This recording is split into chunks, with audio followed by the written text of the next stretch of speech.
सारेगामा कारवां mini भक्ति।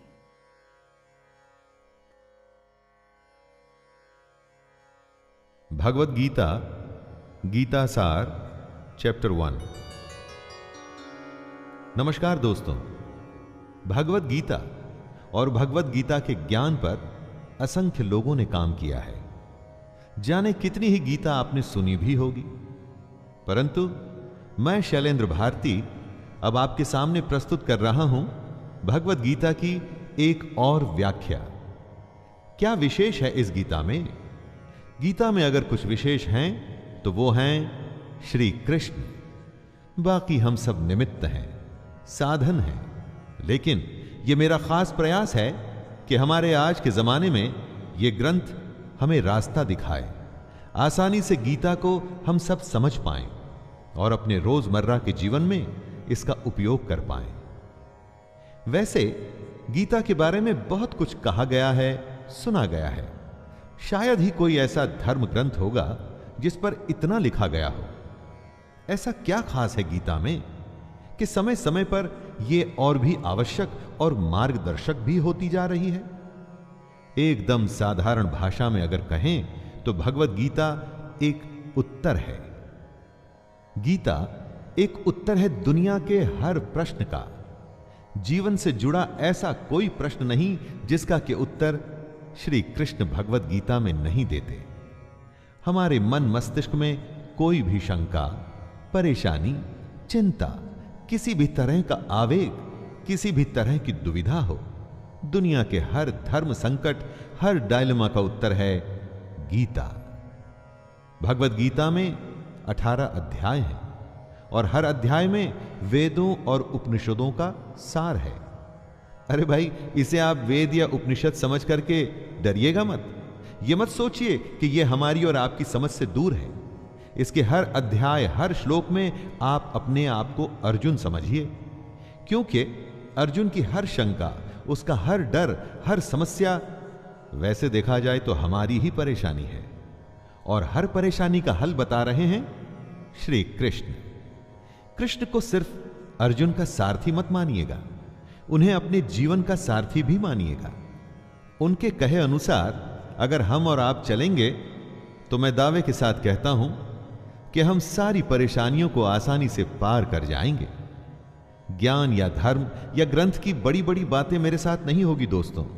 यहां पर जीवन की प्रैक्टिकल सच्चाइयों और प्रैक्टिकल प्रॉब्लम्स की बात की जाएगी। तो आइए, मैं शैलेंद्र भारती आपको ले चलता हूं भगवद गीता के 18 अध्यायों के सफर पर।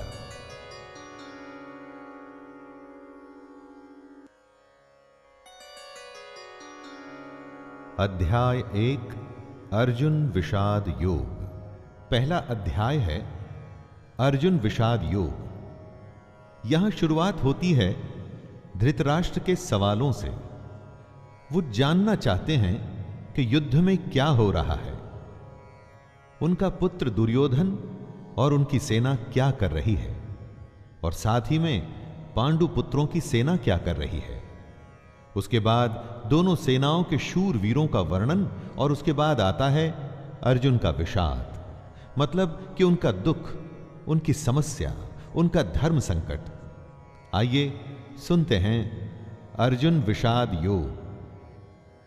धृतराष्ट्र उवाच धर्मक्षेत्रे कुरुक्षेत्रे समवेतायुयोत्सवः मामकाः पाण्डवाश्चैव किमकुर्वत संजय।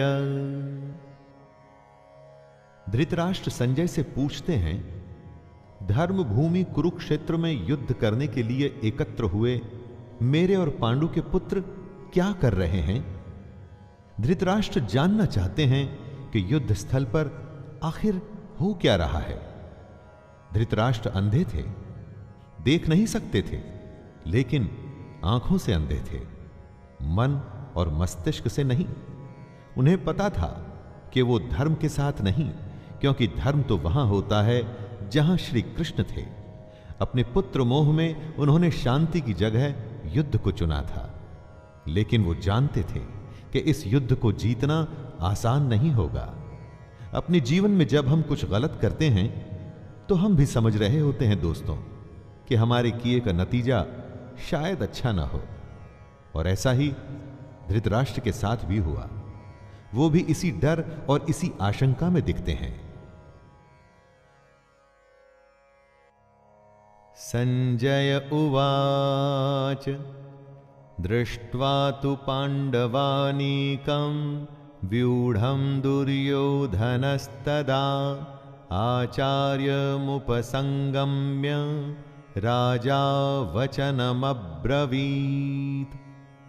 संजय आंखों देखा हाल बताते हुए उत्तर देते हैं, हे राजन, दुर्योधन पांडवों की सेना के व्यूह को देख रहे हैं और यह बात गुरु द्रोणाचार्य को जाकर के कहते हैं। संजय को दिव्य दृष्टि प्राप्त हुई थी। वो युद्ध से दूर होते हुए भी युद्ध को देख सकते थे। वो जो देख रहे थे वही बता रहे थे। इसमें वो अपनी तरफ से कुछ भी नहीं कह रहे थे, सिर्फ आंखों देखा हाल बता रहे थे युद्ध का। यानी जैसे हम लोग रनिंग कमेंट्री सुनते हैं, बस इसी तरह समझ लीजिए। ये उन्हीं की दिव्य दृष्टि यानी डिवाइन विजन का कमाल था कि हमें गीता सुनने को मिली। पश्यैतां पांडुपुत्राणाम् आचार्य महतिं चमूं व्यूढ़ां द्रुपदपुत्रेण तव शिष्येण धीमता। हे आचार्य, द्रुपद पुत्र धृष्टद्युम्न आपका ही बुद्धिमान शिष्य है। पांडु पुत्रों की ये बड़ी भारी सेना की व्यूहाकार रचना धृष्टद्युम्न ने ही की है। व्यूहाकार रचना का मतलब हुआ कि किस विशेष तरीके से सेना के योद्धा खड़े हैं। एक ऐसा व्यूह जिससे उस सेना के बीच घुसना असंभव हो, और अगर कोई उसमें घुसने में सफल भी हो जाता है तो कभी बाहर ना आ सके। दोस्तों, जब शत्रु या समस्या को हम देखते हैं तो वो हमें बहुत बड़ी और विकराल दिखाई देती है, और मन में यह डर भी रहता है कि कुछ कर गुजर के अगर हम इसमें घुस भी गए तो क्या होगा? क्या हम बाहर आ पाएंगे? क्या हम जीत पाएंगे? ऐसी ही सोच से दुर्योधन भी गुजर रहा है। अत्र शूरा महेश्वासा भीमार्जुन समायुधे युयुधानो विराटश्च द्रुपदश्च महारथः धृष्टकेतुश्चेकितानः काशीराजश्च वीर्यवान् पुरुजितकुन्तिभोजश्च शैब्यश्च नरपुङ्गवः युधामन्युश्च विक्रान्त उत्तमौजाश्च वीर्यवान् सौभद्रो द्रौपदेयाश्च सर्व एव महारथाः। इन 3 श्लोक में दुर्योधन पांडु पुत्रों की सेना के महान योद्धाओं का नाम ले रहा है। जब भी युद्ध होता है तो आप अपने सामने खड़ी सेना, उस सेना के योद्धाओं को जांचते और परखते हैं। वैसे ही दुर्योधन भी कर रहा है। दुर्योधन द्रोणाचार्य से कहता है, बड़े बड़े धनुषों वाले तथा युद्ध में भीम और अर्जुन के समान शूरवीर सात्यकी और विराट तथा महारथी राजा द्रुपद, धृष्टकेतु और चेकितान तथा बलवान काशीराज, पुरुजित, कुंतीभोज और मनुष्यों में श्रेष्ठ शैब्य, पराक्रमी युधामन्यु तथा बलवान उत्तमौजा, सुभद्रा पुत्र अभिमन्यु एवं द्रौपदी के 5 पुत्र, ये सभी महारथी हैं। इससे हमें यह पता चलता है कि चाहे शत्रु हो या शत्रु के जैसी समस्या, उसके बारे में सब कुछ जानना चाहिए। दोस्तों, समस्या के हर पहलू से हमें वाकिफ होना चाहिए। समस्या के हर पार्ट, उसके अंग के बारे में मालूम होना चाहिए, जैसा कि दुर्योधन भी कर रहे हैं।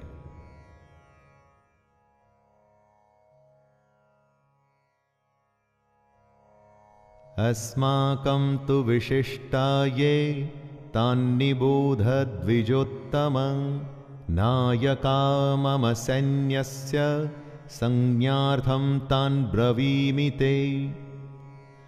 दुर्योधन आगे कहता है, हे ब्राह्मण श्रेष्ठ, पांडवों की सेना के योद्धाओं को तो आपने देख लिया, अब अपने पक्ष में भी जो प्रधान हैं उनको भी तो आप समझ लीजिए। द्रोणाचार्य की जानकारी के लिए शत्रु की सेना के बाद दुर्योधन अपनी सेना के जो जो सेनापति हैं उनके बारे में बतलाता है। समस्या के बारे में सब कुछ जान लेने के बाद बारी आती है अपने पक्ष में सोचने की। यह जानना होता है दोस्तों कि आपके पास क्या क्या स्ट्रांग पॉइंट्स हैं, आप किन बातों में मजबूत हैं जिससे आप उस समस्या पर विजय पा पाएंगे। जैसे आपने समस्या के हर पहलू के बारे में सोचा, उसी तरह से आपको स्वयं का भी आकलन कर लेना चाहिए।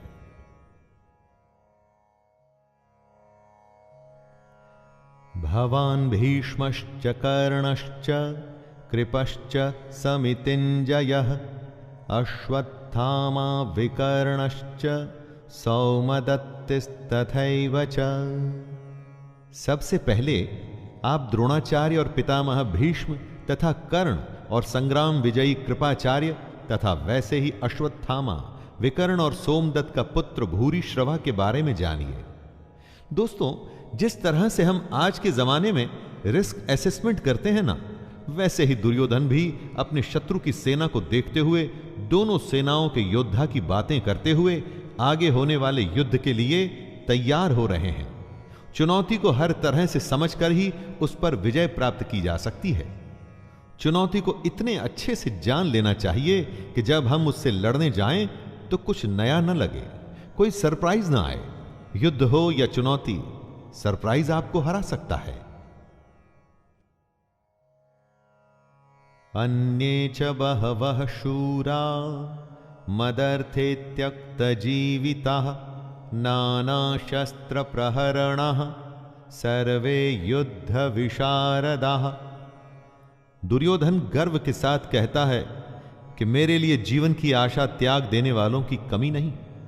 इतना ही नहीं, ये शूरवीर अनेक प्रकार के शस्त्रास्त्रों से सुसज्जित हैं और सब के सब युद्ध में चतुर हैं। दुर्योधन के एक इशारे पर उसकी सेना के शूरवीर लड़ने मरने को तैयार हैं। उन्हीं को देख दुर्योधन खुश हो रहा है। दुर्योधन के साथ युद्ध में लड़ने के लिए शूरवीर थे जो उसके लिए मरने को तैयार हैं। हाँ, आप जब अपने जीवन की चुनौती से लड़ते हैं तो आपके साथ कौन होता है? आपके साथ होता है आपका हुनर, आपकी हिम्मत, आपकी मेहनत, आपके संगी और आपके अपने रिश्तेदार। जैसे शूरवीर दुर्योधन के लिए कुछ भी करने को तैयार हैं, वैसे ही ये आपके साथी भी आपके लिए कुछ भी कर सकते हैं। अपर्याप्तं तदस्माकं बलं भीष्माभिरक्षितं पर्याप्तं त्विदमेतेषां बलं भीमाभिरक्षितं। दुर्योधन आगे कहता है कि भीष्म पितामह द्वारा रक्षित उनकी सेना सब प्रकार से अजेय है और वहीं शत्रु की सेना भीम द्वारा रक्षित है। दुर्योधन कहना चाहते हैं कि भीम की सेना को वो आसानी से जीत सकते हैं। दुर्योधन यहां घमंड दिखा रहा है, जो आपको बिल्कुल भी नहीं करना है दोस्तों, कभी नहीं। क्योंकि अगर दुर्योधन जानता कि वो दूसरी सेना को हरा देगा तो फिर युद्ध ही क्यों करता? युद्ध को जीतने के लिए दूसरे को हराना पड़ता है। अगर चुनौती या समस्या को देखकर हमें लगता है कि हम जीत जाएंगे तो विश्वास या आत्मविश्वास तो हो सकता है, लेकिन घमंड नहीं। क्योंकि अगर घमंड हुआ तो वो आपके हारने की शुरुआत है। अयनेषु च सर्वेषु यथा भागमवस्थिताः भीष्ममेवाभिरक्षन्तु भवन्तः सर्व एव हि। दोनों सेनाओं के इस तरह के वर्णन से दुर्योधन अपनी इस बात पर पहुंचना चाहता था, और वो ये कि हर किसी को अपने अपने मोर्चों पर अपनी अपनी जगह स्थित रहते हुए निसंदेह भीष्म पितामह की रक्षा करनी है। कहने का मतलब, आप होने वाले युद्ध में सबसे अधिक उसकी रक्षा करते हैं जो आपके लिए युद्ध के लिए सबसे अधिक आवश्यक हो। जैसे कि दुर्योधन और उसकी सेना के लिए भीष्म पितामह हैं। भीष्म पितामह के हारने का मतलब था कि युद्ध हार जाना, और उनके बचे रहने का मतलब कि आप युद्ध हार नहीं सकते। अपनी सबसे बहुमूल्य चीज को तब तक बचा के रखना चाहिए जब तक कि आप युद्ध पर विजय प्राप्त न कर लें।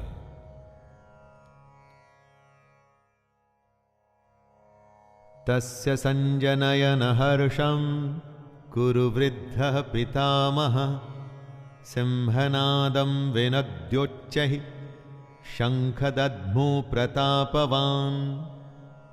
शंख उद्घोषणा होती है होने वाले युद्ध की। कौरवों में सबसे वृद्ध सबसे बड़े प्रतापी पितामह भीष्म ने उच्च स्वर में सिंह की दहाड़ के समान गरज कर ऐसा शंख बजाया कि दुर्योधन के हृदय में हर्ष उत्पन्न हो गया।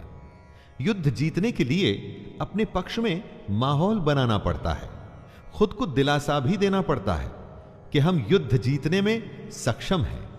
ऐसा ही पितामह भीष्म ने किया और ऐसा ही हमें भी करना चाहिए। ततः शंखाश्च भैर्यश्च पणवानकगोमुखाः सहसैवाभ्यहन्यन्त सशब्दस्तु मूलोऽभवत्। युद्ध भयंकर होते हैं और ये इतिहास में आज तक के सबसे भयंकर युद्ध का आरंभ था।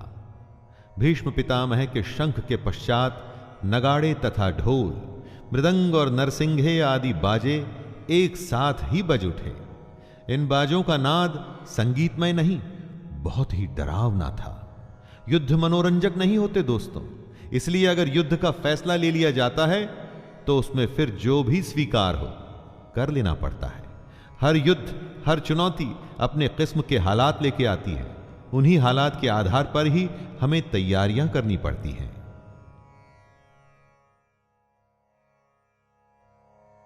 ततः श्वेतैर्हयैर्युक्ते महति स्यन्दने स्थितौ माधवः पाण्डवश्चैव दिव्यौ शंखौ प्रदद्मतुः। अब बारी थी पांडु पुत्रों की सेना के शंखनाद की। सफेद घोड़ों से युक्त उत्तम रथ में बैठे हुए श्री कृष्ण और अर्जुन ने भी अपने अपने अलौकिक शंख बजाए। युद्ध में जब तैयारी होती है ना, तो दोनों तरफ से होती है। हर पक्ष अपनी विजय की आशा में खुद को, अपनी सेना को भरोसा देता है। आज के समय में हम खुद के लिए अगर शंख बजाने की उपमा के बारे में सोचे तो यह हो सकता है कि हम कुछ भी ऐसा कर सकते हैं जो हमें मोटिवेट या प्रोत्साहित करे।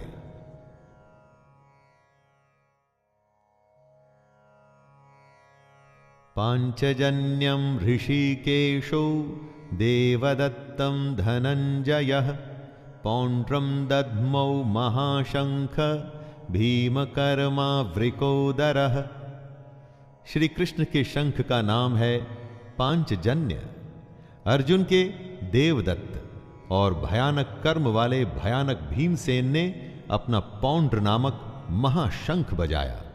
अपने जीवन में इसी तरह से हम भी अपने युद्ध, अपनी चुनौती में आगे बढ़ने के लिए अपनी मोटिवेशन चुन सकते हैं। कुछ लोगों के लिए संगीत ऐसा काम करता है, कुछ के लिए भगवान को याद करना, या कुछ के लिए माता पिता का आशीर्वाद। अपने शंख आप स्वयं चुनिए और युद्ध के लिए तैयार हो जाइए।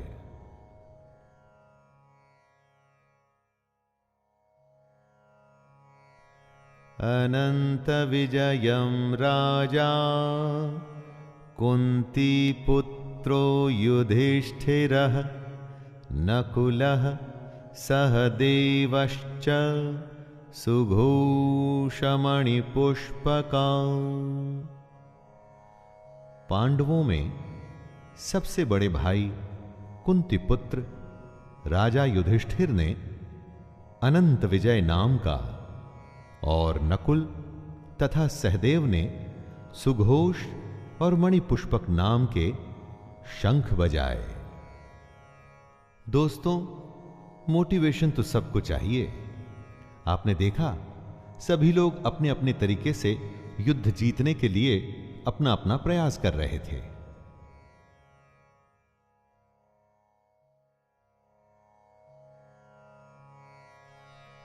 काश्यश्च परमेश्वासः शिखंडी च महारथः धृष्टद्युम्नो विराटश्च सात्यकिश्चापराजितः द्रुपदो द्रौपदेयाश्च सर्वशः पृथ्वीपते सौभद्रश्च महाबाहु शंखान् दद्मुः पृथक पृथक।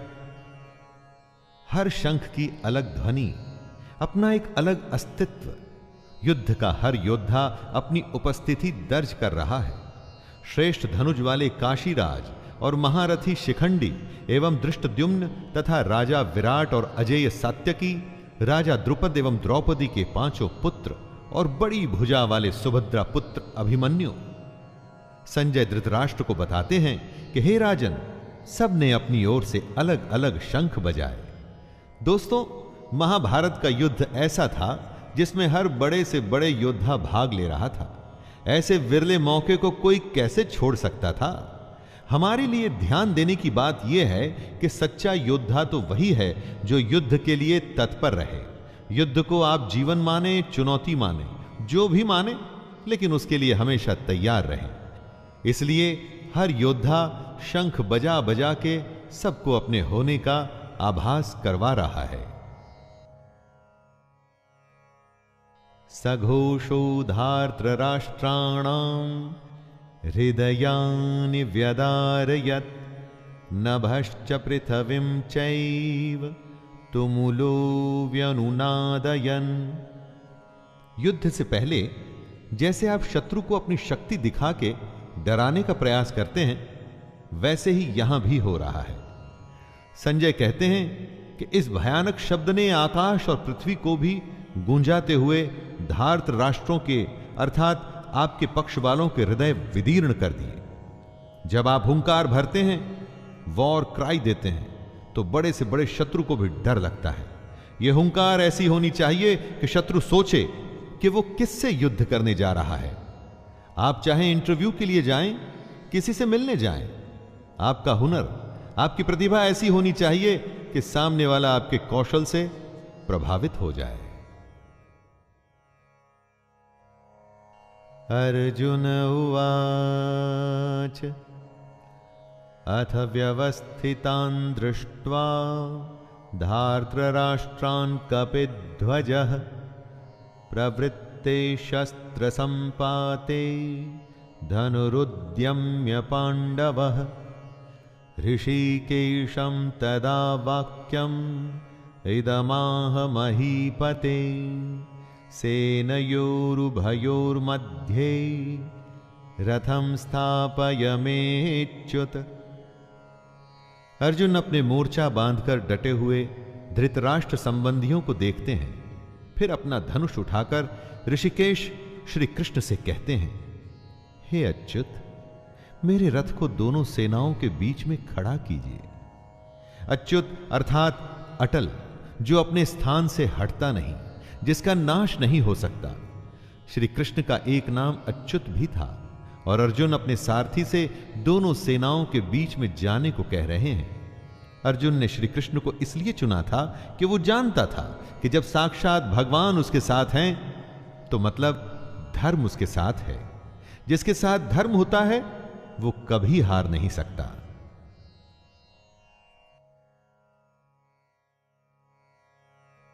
यावदेतान्निरीक्षेऽहं योद्धुकामानवस्थितान् कैर्मया सह योद्धव्यम् अस्मिन् रणसमुद्यमे।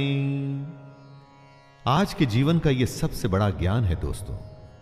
युद्ध कोई भी हो सकता है, किसी भी प्रकार का, पर्सनल या बिजनेस से जुड़ा हुआ, लेकिन दोनों पक्षों के बीच में जाकर आप युद्ध की सही अवस्था के बारे में जान सकते हैं।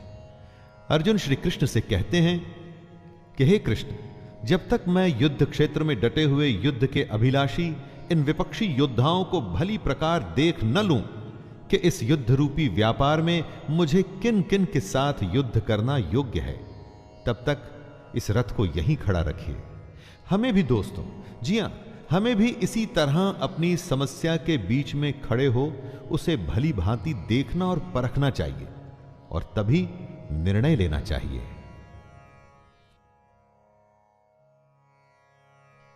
योत्स्यमानानवेक्षेऽहं य एतेऽत्र समागताः धार्तराष्ट्रस्य दुर्बुद्ध्यैर्युद्धे प्रियचिकीर्षवः। अर्जुन दुर्योधन को दुर्बुद्धि बता रहे हैं, क्योंकि दुर्योधन के हट के चलते हुए ही यह युद्ध हुआ। दुर्योधन का साथ देने जितने भी राजा आए हैं, उन्हें अर्जुन युद्ध स्थल के बीच में खड़े होकर के देखना चाहते हैं। दोस्तों, यह जरूरी नहीं कि आपका शत्रु सही हो सकता है उसने गलत तरीका अपना करके आपको युद्ध में उलझाना चाहा हो, जैसा कि महाभारत में भी हुआ।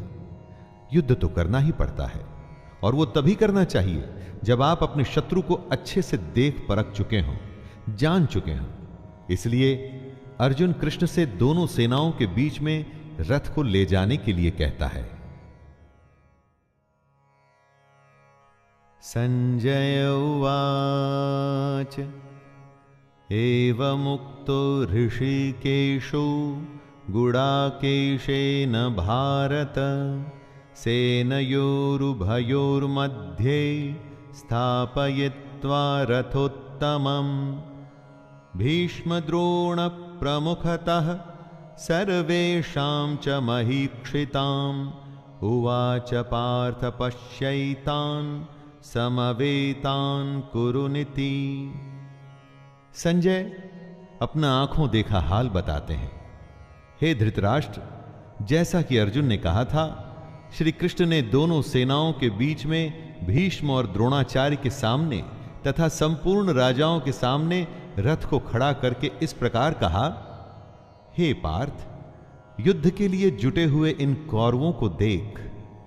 पार्थ अर्जुन का ही नाम है दोस्तों, उस अर्जुन का नाम है जो शंका में बस घिरने ही वाला है।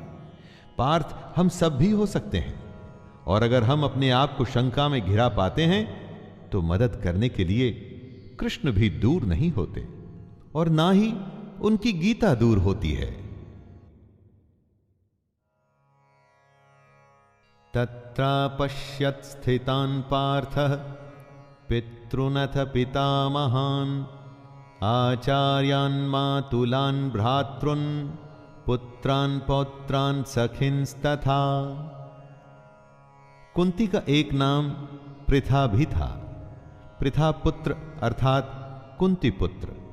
पार्थ दोनों ही सेनाओं के मध्य में उपस्थित ताऊ, चाचा, दादा, परदादा, गुरु, मामा, भाइयों, पुत्रों, पोतों को देख रहे हैं। महाभारत को इसीलिए तो धर्म युद्ध कहा गया है, ऐसा युद्ध जो धर्म के लिए किया गया था। और इस युद्ध का एक बड़ा परिवार दो हिस्सों में बंट गया था। आधे सगे संबंधी एक तरफ और आधे दूसरी तरफ। हर किसी को फैसला करना था कि वो युद्ध में किसका साथ देना चाहता है, दुर्योधन का या अर्जुन का।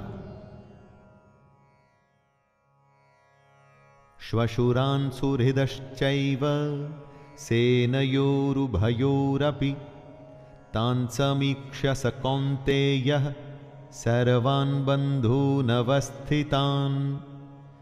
इन सब सगे संबंधियों के साथ साथ अर्जुन अपने मित्रों को, ससुरों को, सुहृदयों को देख रहे हैं, विचार कर रहे हैं। पूरा जीवन पांडु पुत्रों और धृतराष्ट्र पुत्रों के साथ बिताया। सारे सगे, सारे संबंधी एक ही तो हैं, दोनों पक्ष में अपने ही तो लोग हैं, किंतु अब अपनों के ही दो पक्ष बन गए हैं।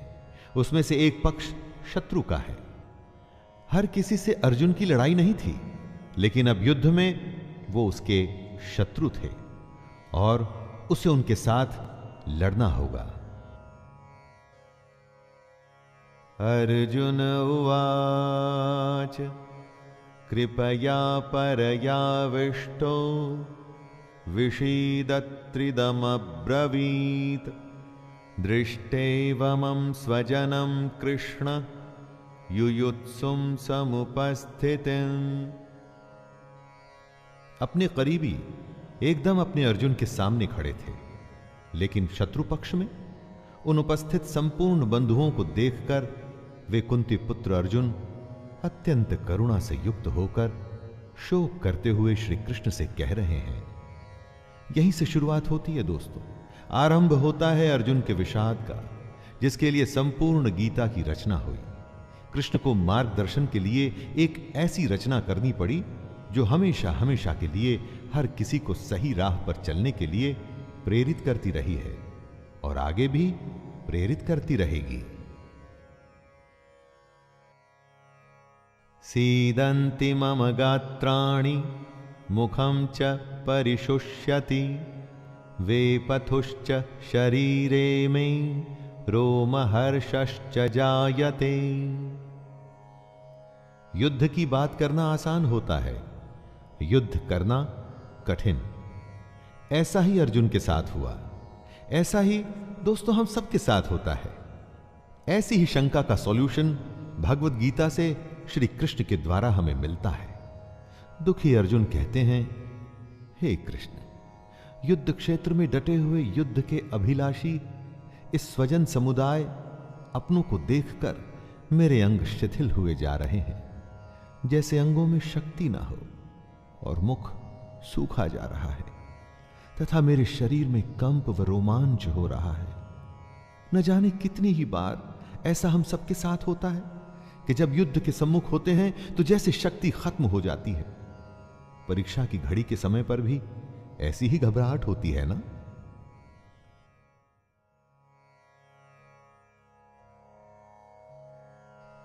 गांडीवं स्रंसते हस्तात्वक्चैव परिद्यह्यते न च शक्नोम्यवस्थातुं भ्रमतीव च मे मनः। अर्जुन अपने दुख को बता रहे हैं। उनका दुख दोस्तों हमारी दुविधाओं से अलग नहीं है। चाहे हम परीक्षा दे रहे हों, चाहे बिजनेस करने जा रहे हों, चाहे कोई बड़ा मैच खेलने जा रहे हों, कितने ही ऐसे मौके आते हैं जब हम स्वयं को अर्जुन की अवस्था में पाते हैं। लगता है जैसे कि हम युद्ध के लायक ही नहीं, युद्ध हम कर ही नहीं पाएंगे। अर्जुन के हाथ से उनका गांडीव धनुष गिर रहा है और त्वचा भी बहुत जल रही है तथा उनका मन भ्रमित सा हो रहा है, इसलिए वो खड़े रहने में भी समर्थ नहीं है।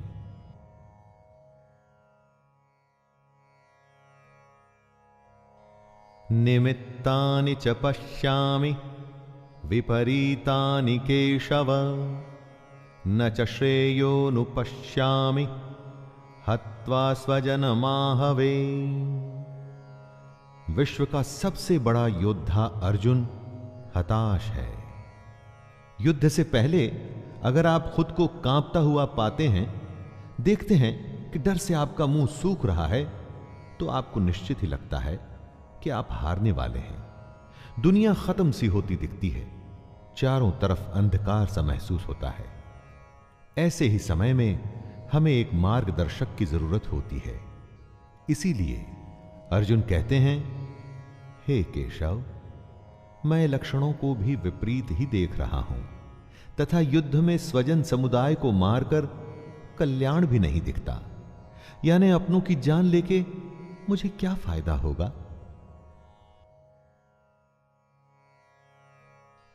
न कांक्षे विजयम कृष्ण न च राज्यम सुखानि च किं नो राज्येन गोविंद किं भोगैर्जीवितेन वा।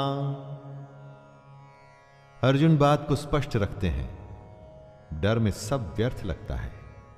अर्जुन कहते हैं, हे कृष्ण, मैं न तो विजय चाहता हूं और न राज्य, और ना ही मैं सुखों को चाहता हूं। हे गोविंद, हमें ऐसे राज्य से क्या प्रयोजन है अथवा ऐसे भोगों से और जीवन से भी क्या लाभ है। इस विषाद में, शंका में, डर या घबराहट में अर्जुन सब कुछ छोड़ने को, त्याग देने को तैयार हैं। धन दुनिया उन्हें कुछ भी नहीं चाहिए। वो ऐसे भयभीत और डर गए हैं कि दुनिया की हर खुशी को छोड़कर इस समय बस इस युद्ध से बचना चाहते हैं। इन्हीं लक्षणों को हमें भी पहचानना है ताकि ऐसी अवस्था में हम भी वो करें जो कृष्ण बताएंगे।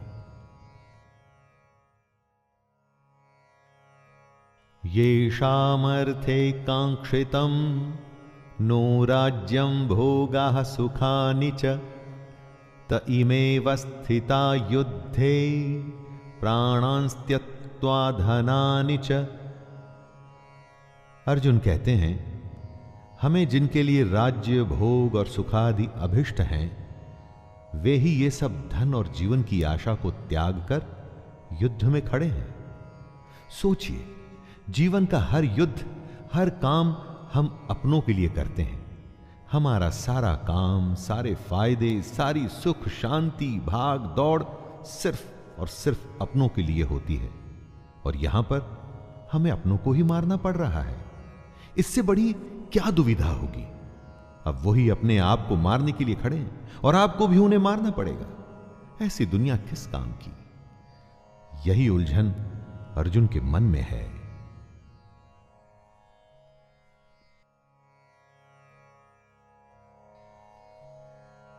आचार्यः पितरः पुत्रास् तथैव च पितामहः मातुलः श्वशुरः पौत्रः श्यालः संबंधिनस्तथा।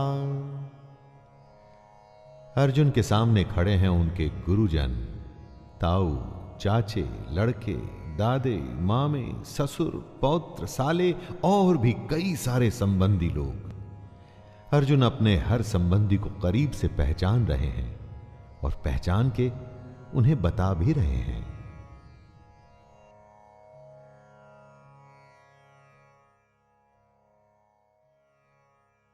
एतान्न हन्तुमिच्छामि ज्ञतोऽपि मधुसूदन अपि त्रैलोक्य राज्यस्य हेतुः किं नु महि कृते।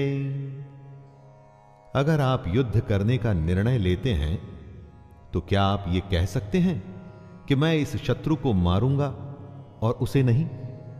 युद्ध में तो हर कोई एक सैनिक होता है, और अगर वो शत्रु पक्ष से है तो आपने उसको मारना ही है। यही दुविधा है अर्जुन की, जो वो बता रहे हैं। हे मधुसूदन, मेरे मारने पर अथवा तीनों लोकों के राज्य के लिए भी मैं इन सबको मारना नहीं चाहता। फिर पृथ्वी के लिए तो कहना ही क्या है। देखा दोस्तों, 3 लोकों का राज्य भी अर्जुन को नहीं चाहिए। अगर उसके लिए उसे अपनों का वध करना पड़ता है तो उसे वो नहीं चाहिए। दोस्तों, जीवन में कई बार ऐसी घड़ी आती है जब हमको जो सबसे प्रिय है ना, उसका त्याग करना पड़ता है, क्योंकि हमें अपने ध्येय की ओर बढ़ना पड़ता है। और अगर हम ऐसा करते हैं तभी हमें ध्येय की प्राप्ति होती है। तब क्या अपनी सबसे प्यारी चीज को हम छोड़ सकते हैं?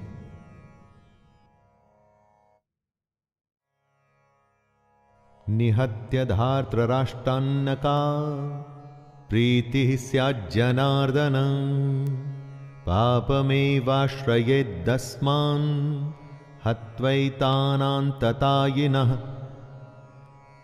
अर्जुन आगे कहते हैं, हे जनार्दन, धृतराष्ट्र के पुत्रों को मारकर हमें क्या प्रसन्नता होगी?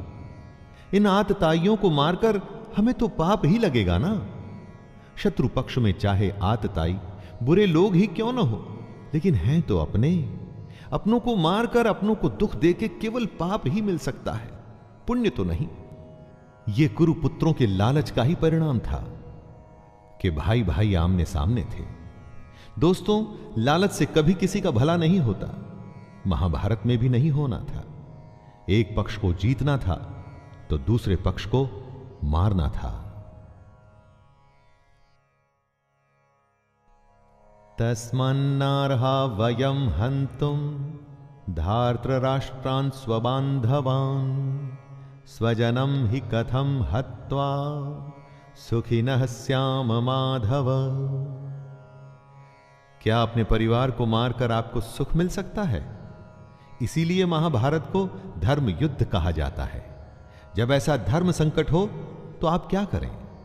अर्जुन पूछते हैं, हे माधव, अपने ही बांधव धृतराष्ट्र के पुत्रों को मारने के लिए हम योग्य नहीं हैं, क्योंकि अपने ही कुटुंब को मारकर हम कैसे सुखी होंगे?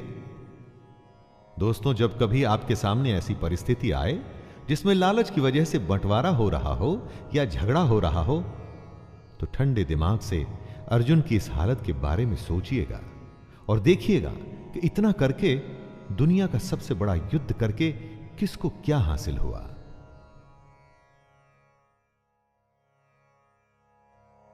यद्यप्येते न पश्यन्ति लोभोपहत चेतसः कुलक्षय कृतं दोषं मित्रद्रोहे च पातकम् कथं न ज्ञेयमस्माभिः पापादस्मान्निवर्तितुं कुलक्षय कृतं दोषं प्रपश्यद्भिर्जनार्दन। आपका शत्रु किसी भी प्रकार के पाप को करने को तैयार है, लेकिन आप समझते हैं कि जो गलत है, अनुचित है, वो नहीं करना चाहिए। इन दो श्लोक में अर्जुन ने इसी दुविधा को बताया है। यद्यपि लोभ से भ्रष्ट चित्त हुए ये लोग कुल के नाश से उत्पन्न दोष को और मित्रों से विरोध करने में पाप को नहीं देखते, तो भी हे जनार्दन, कुल के नाश से उत्पन्न दोष को जानने वाले हम लोगों को इस पाप से हटने के लिए क्यों नहीं विचार करना चाहिए? दुश्मन गलत कर रहा है, वो ये नहीं समझता, लेकिन आप तो समझते हैं। तो समझदार होने के नाते क्या आपको युद्ध से हटने के लिए नहीं सोचना चाहिए? लेकिन अगर युद्ध से हट गए तो उसे आपकी हार मानी जाएगी। क्या उसके लिए आप तैयार होंगे दोस्तों?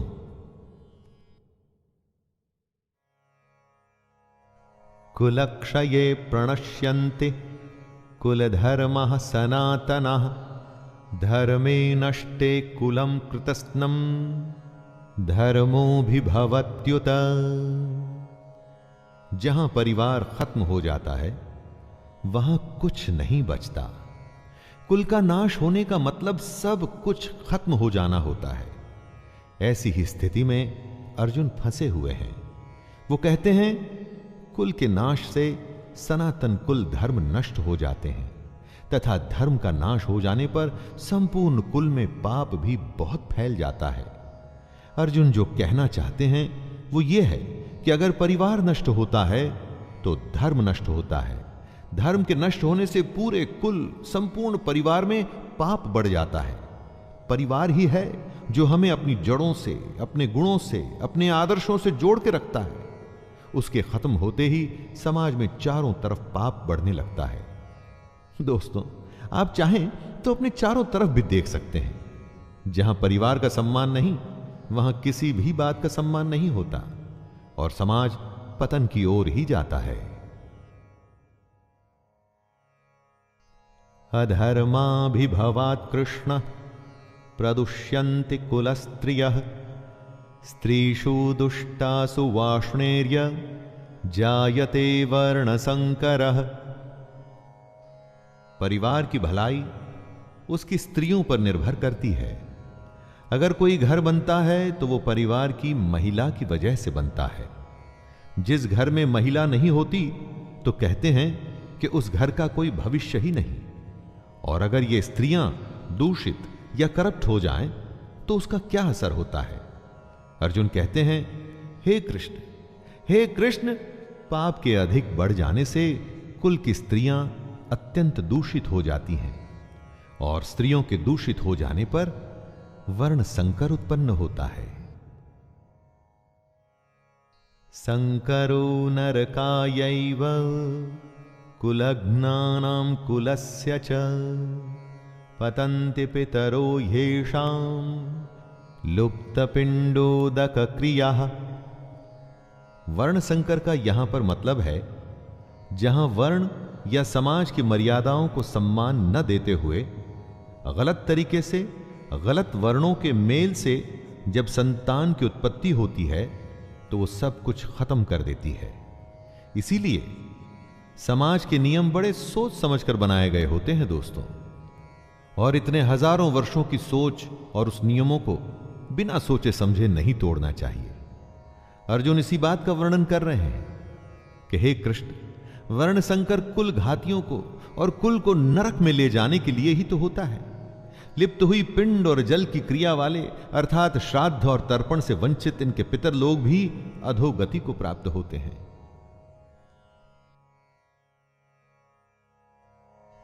दोषैरेते कुलघ्नानां वर्ण संकर कारकैः उत्साद्यन्ते जाति धर्मः कुल धर्माश्च शाश्वतः। अर्जुन ने कहा, इन वर्ण संकर कारक दोषों से कुल घातियों के सनातन कुल धर्म और जाति धर्म नष्ट हो जाते हैं। जहां वर्ण संकर होता है ना, वहां धर्म का नाश निश्चित है। वर्ण संकर की वजह से, जैसा कि अर्जुन ने बताया, कुल के धर्म का नाश होता है और जाति के धर्म का भी नाश हो जाता है।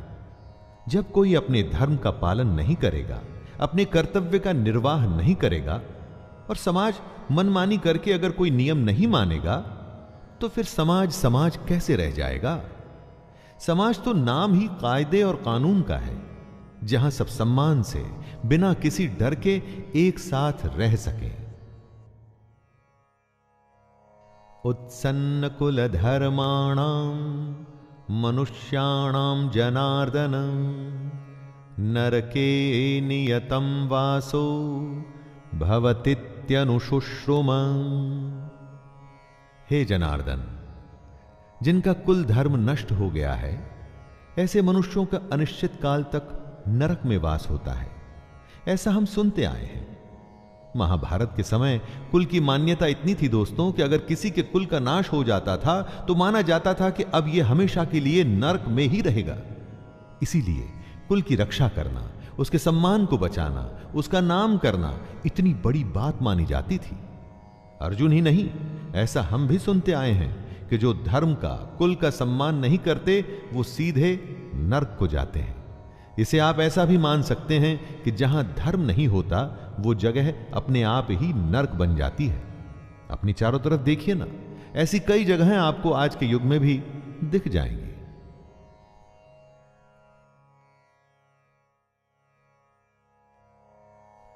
अहो बत महत् पापम कर्तुम व्यवस्थिता वयम यद्राज्य सुख लोभेन हंतुम स्वजनमुद्यतः। अर्जुन आगे स्वयं को दोष दे रहे हैं। शोक, हम लोग बुद्धिमान होकर भी महान पाप करने को तैयार हो गए हैं, जो राज्य और सुख के लोभ से स्वजनों को मारने के लिए उद्यत हो गए हैं। दोस्तों, दुर्योधन जैसा भी है, उसने जो भी निर्णय लिया, लेकिन अर्जुन और उसकी सेना तो समझदार है। तो क्या ऐसा उनके लिए ठीक है? बेवकूफ का पाप शायद माफ भी हो जाए, लेकिन बुद्धिमान से बहुत कुछ की उम्मीद की जाती है। तो क्या समझदार अगर युद्ध के लिए तैयार हो जाता है तो उसकी गलती की माफी मिलेगी? अर्जुन को लगता है कि नहीं मिलेगी।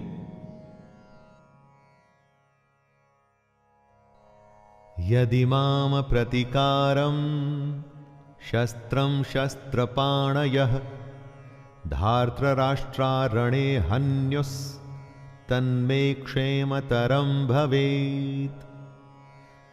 आंखें बंद कर किसी अपने के बारे में सोचिए जो आपको बहुत पसंद है, जो आपका अपना है, जिसकी गोद में आप खेले हों, जिसके साथ खेले हों, चाहे वो आपसे बड़ा हो या छोटा हो।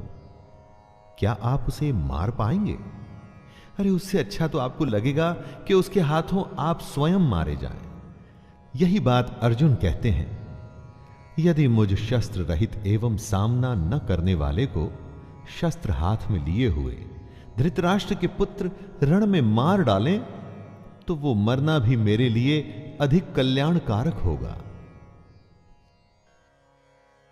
संजय उवाच एवमुक्त्वार्जुनः संख्ये रथोपस्थ उपाविशत् विसृज्य सशरं चापं शोक संविघ्नमानसः। संजय, जो धृतराष्ट्र को इस महान युद्ध का वर्णन दे रहे हैं, वो बताते हैं, हे धृतराष्ट्र, रणभूमि में शोक से उद्विग्न मन वाले अर्जुन इस प्रकार कहकर बाण सहित धनुष को त्याग कर रथ के पिछले भाग में बैठ गए। दोस्तों, ये था पहला अध्याय भगवत गीता का, अर्जुन विषाद योग। जी हां, इसमें अर्जुन के दुख के होने की, उसके मन में शंका आने की, और यही बातें हमारे सामने साफ मुखर होकर आती हैं इस पूरे अध्याय में। अब इसके बाद के अध्याय में श्री कृष्ण अर्जुन के दुख का, शंका का, परेशानियों का, हर प्रश्नों का किस तरह भली भांति उत्तर देंगे, उसे जानेंगे और सुनेंगे। तो दोस्तों, ये था भगवत गीता का प्रथम अध्याय अर्जुन विषाद योग, जिसे आप तक पहुंचाया है शैलेंद्र भारती ने। बड़ी सुंदर, साधारण और स्पष्ट शब्दों में इसे प्रस्तुत करने का प्रयास किया गया है। इसके बाद मुलाकात होगी दूसरे अध्याय में। तब तक के लिए आज्ञा दीजिए। धन्यवाद। जय श्री कृष्ण।